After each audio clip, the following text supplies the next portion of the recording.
90 दिवस आणि कमाई थेट 4 ते 5 लाख रुपये।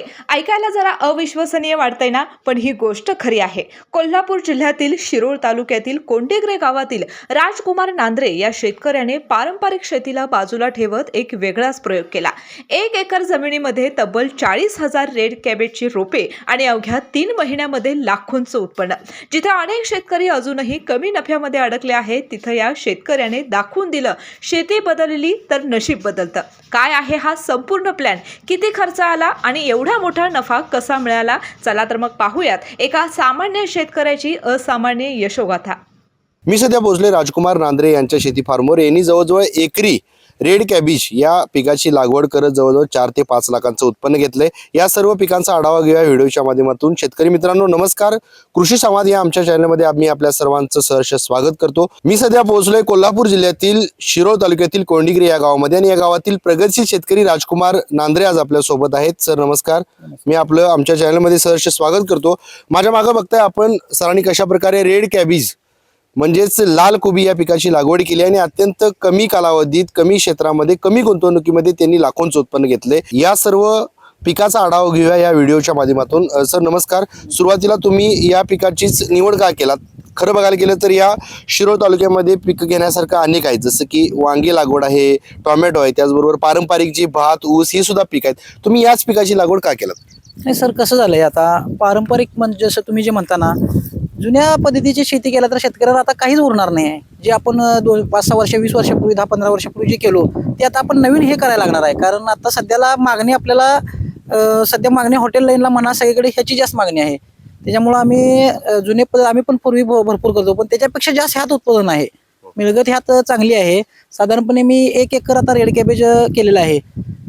तर त्याच्यामध्ये साधारणपणे 1 एकरामध्ये 40,000 रोप आपण यात प्लॅन्ट केलेले आहे। 40,000 रोपांमध्ये साधारणपणे 4 लाख रुपये 3-3.5 महिन्यामध्ये जर मिळत असेल तर आपण काय वाईट आहे शेतकऱ्यांसाठी? हा मार्ग सर्व शेतकऱ्यांनी स्वीकारावा असं माझं मत आहे। ही जी तुम्ही रेड कॅबेज या पिकाची लागवड केला, साधारण कोणत्या महिन्यात तुम्ही लागवड केलात? सुरुवातीला पिकं किती रुपयाने तुम्ही खरेदी केलात? साधारणपणे याचं एक प्लॅन्ट 1 रुपयाला बसतो आणि नोव्हेंबर मध्ये आम्ही हे प्लांटेशन केलं होतं आणि साधारणपणे 3 महिने याला प्लॅन्ट म्हणजे हार्वेस्टिंगसाठी 3 महिने लागतात सर। 3 महिन्यानंतर हे आपण चालू करू शकतो मार्केटला देण्याला। सुरुवातीला रोपांची लागवड जसं की तुम्ही म्हणला 1 रुपयाला 1 रोप मिळतं, साधारण सरीतला अंतर किती होतं लागवड करताना? मल्चिंग पेपरचा तुम्ही वापर केलात का? हा, मल्चिंग मी केलेलं नाही, कारण याचं काय आहे, याच्या आधी एक चायनीज व्हरायटी सॅलरी म्हणून आहे सर, त्याच्यामध्ये आपण मल्चिंग केलतो आणि त्याच मल्चिंग परत चालेना म्हणून आपण काढून बिना मल्चिंगचं 4 फुटी सरी सोडून 3 लाईन एका बेडवर 4 फुटी सरीला 3 लाईन लावून आपण बिना मल्चिंगचं हे रेड कॅबेज केलेलं आहे। याचा जो पाण्याचा पुरवठा आहे तो कशा प्रकारे होतोय? पाट पाणी काय कसं तुम्ही ठिबक देताय? बरोबर सर, याला पाट पाण्यानं पण येते सर, पण ड्रीप खतं वगैरे सोडायला म्हणा किंवा पाणी कमी असेल तर आमच्या कोंडेग्रे गावामध्ये कसं आहे सर, पाण्याचं भरपूर टंचाई आहे। त्यासाठी आम्ही ड्रीप द्वारे असं पाणी कमी लागतं त्यासाठी ड्रीप करतो, पण आपण बिना ड्रीपचं सुद्धा सक्सेस होऊ शकतो, काही अडचण नाही। गेल्या अनेक वर्षांपासून तुम्ही हे पीक घेताय, काय सांगाल आजपर्यंत कोणकोणत्या समस्यांचा तुम्हाला सामना करावा लागला? हा, ह्या पिकाला समस्या म्हणजे जास्तीत जास्त कीड एक असतो, ज्यात कीड प्रमाण जरा ह्याला जादा असतो आणि बुरशी थोडी येते। बुरशीला आपण म्हणजे बुरशीनाशक वापरून ते कंट्रोल होऊ शकते। बाकीचं कीटकनाशक काय आपण वरचीवर एक 10-12 दिवसाला 15 दिवसाला वापरलं तरी कव्हर होऊ शकतोय, काही अडचण नाही। एकरी साधारण किती रोप यामध्ये सामावलेले आहेत? 1 एकरामध्ये 40,000 रोपं बसलेले आहेत। एका 4 फुटी बेडला 3 लाईन लावल्यामुळे 40,000 रोपं बसतात 1 एकरी।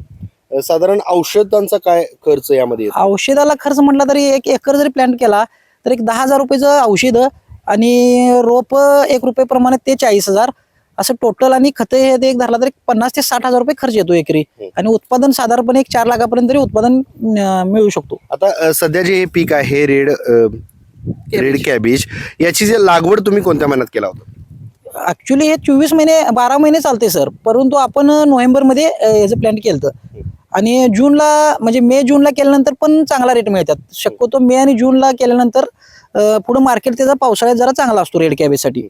बघायला गेलं तर याचा जो हमी भाव आहे तो कसा ठरवला जातो? हमी भाव मार्केटला आपण म्हणजे कमीत कमी 20 रुपये रेट असतो, तिथून पुढे 150, 140, 100 रुपयेपर्यंत मार्केट रेट असतो याचा। या बदलत्या हवामानाचा या पिकावर काय प्रामुख्याने परिणाम होतोय का? हा टेम्परेचर उन्हाळ्यात जर वाढला तर टेम्परेचर जेवढं वाढल तेवढं थोडंसं आपले गड्डा जे आहेत कोबीचे ते हिवाळ्यात आणि पावसाळ्यात 1 किलोचे होतात आणि उन्हाळ्यात मे एप्रिलमध्ये साधारणपणे 500 ग्रामचा गड्डा तयार होतो, पण फेल काही जात नाही सर. जो तयार होणारा माल आहे तो कोणत्या शहरामध्ये एक्सपोर्ट करता आणि कोणत्या शहरात याला जास्त मागणी आहे? रेड कॅबेज म्हटलं तर मुंबईला मार्केटला भरपूर जातो, गोवा मार्केटला भरपूर जात असतो, हैदराबाद आणि दिल्ली चारी म्हणजे मेट्रो सिटीला सर्व व्हरायटी लागतातच, पण जरा जास्तीत जास्त मागणी म्हटलं तर मुंबईला मार्केटला चांगली मागणी यायची. म्हणजे साधारण जर 3 महिन्याचा आढावा घेतला तर चांगल्या पद्धतीने आपल्याला 4 लाख रुपये उत्पन्न मिळू शकतं आणि खर्च वजा करता 3 लाख रुपये एकरी आपल्याला मिळू शकतो. उसापेक्षा कितीतरी भारी आहे. लोकल जे आपण भाजीपाला करतो त्याच्यापेक्षा सर हे खरोखरच भारी आहे आणि आपल्या सर्व महाराष्ट्रातल्या सर्व शेतकऱ्यांना माझी विनंती आहे की तुम्ही सर्व शेतकऱ्यांनी ह्यामध्ये लक्ष घालावे. कोणती जमीन या पिकाला पोषक आहे आणि कोणत्या मातीत जास्त प्रमाणात हे पीक येऊ शकतं? नाही, हा पीक असा रेड कॅबेज जो अशी व्हरायटी आहे तुम्ही म्हणजे काळ्या रानात करा किंवा मार रानाला करा, सर्व व्हरायटी सगळीकडे येते. दलदल जमीन असेल तर कसल्याही जमिनीत येते सर, ह्याला काही अडचण नाही. एकदम टणक व्हरायटी आहे ही. काही अडचण येणार नाही. तर बघायला गेलं तर याचं जे उत्पन्न आहे ते काढणी झाल्यानंतर मग व्यापाऱ्याची गाडी येते का तुम्ही ह्याच्यापर्यंत पोहोचवता? व्यापार म्हणून असं ह्या लाईनला नाही आहे सर. ऍक्च्युली आपण डायरेक्ट हॉटेल लाईन म्हणजे कव्हर करावं लागते. हॉटेल लाईनलाच आपण डायरेक्ट माल टाकतो आणि आपण कसं करते आता गोव्याला टाकायचं आहे तर गोव्याची लक्झरी असतात, ट्रॅव्हल्समधून आपण इकडनं तिकडं ॲडजस्ट करत असतो आणि म्हणजे प्रत्येक मार्केटला आता आपण दिल्लीला पाठवायचं असेल तर ट्रेनमधूनच पाठवायला लागतं. इथून दिल्लीला पाठवायचं असेल तर ट्रेनमधून. समजा गोवा हैदराबाद हे लोकल असेल तर आपण ट्रॅव्हल्सनं टाकतो सर. हे पारंपरिक पिकं घेणारा आपला हा शिरोळ तालुका आणि या तालुक्यातलंच तुम्ही एका ग्रामीण भागातले आहात. ही संकल्पना पहिल्यांदा कशी आली तुमच्याकडे? काय आमच्या इथे म्हणजे श्रीवर्धन बायोटेक म्हणून आमचे गणपतराव दादा पाटलांच्या थोडंसं आम्ही त्यांची माहिती घेऊन त्यांचं हे करत आपण त्यांची जरा माहिती घेत मग आपण स्वतःच्या रानात पहिल्यांदा 5 गुंठ्याचं प्लॅन केलं.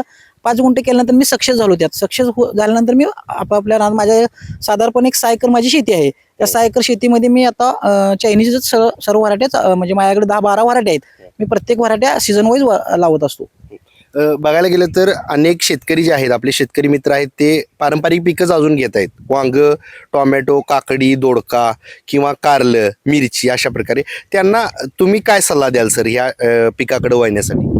माझा हा सल्ला सर्व शेतकऱ्यांना, नुसतंच कोल्हापूर जिल्हा नसेल तर पूर्ण महाराष्ट्रातील सर्व शेतकऱ्यांना माझं सांगणं आहे की सर्व शेतकऱ्यांनी जुन्या पद्धतीची शेती न करता ह्या चायनीज व्हरायट्या जी आहेत माझ्याकडे 20 व्हरायटी आहेत. मी सर्व व्हरायटी चॉईस केलेल्या आहेत. सगळ्या व्हरायट्याच म्हणजे ओपनला येतात. असं नाही की पहिला सुरुवातीला लोक पॉलीहाऊसमध्ये करते. पॉलीहाऊस हाऊसची काही गरज नाही. आपल्या ह्याच्यामध्ये सक्षम होऊ शकतं.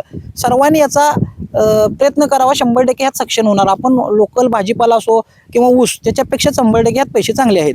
आता तापमान मोठ्या प्रमाणात वाढत्या तापमानाचा काय ह्याच्यावर परिणाम होतोय का या पिकावर? हा, एप्रिल आणि मे मध्ये जरासं थोडं टेम्परेचर वाढल्यामुळं थोडं प्रॉब्लेम करतंय. बाकीचे जे व्हरायट्या ह्या सर्व व्हरायट्याच 1-2 महिने आपल्याला त्रास करतात, पण आपण काय करतोय त्याला ठिबक विथ स्प्रिंकलर सिस्टीम करतो. उन्हाळ्यात स्प्रिंकलरचं पाणी वापर केला की सक्षम होऊ शकतोय आपण यात. तर आताच आपण ज्यांच्याशी संवाद साधला ते राजकुमार सर यांनी अत्यंत कमी क्षेत्रामध्ये कमी गुंतवणुकीत लाखोंचं उत्पन्न घेतलंय.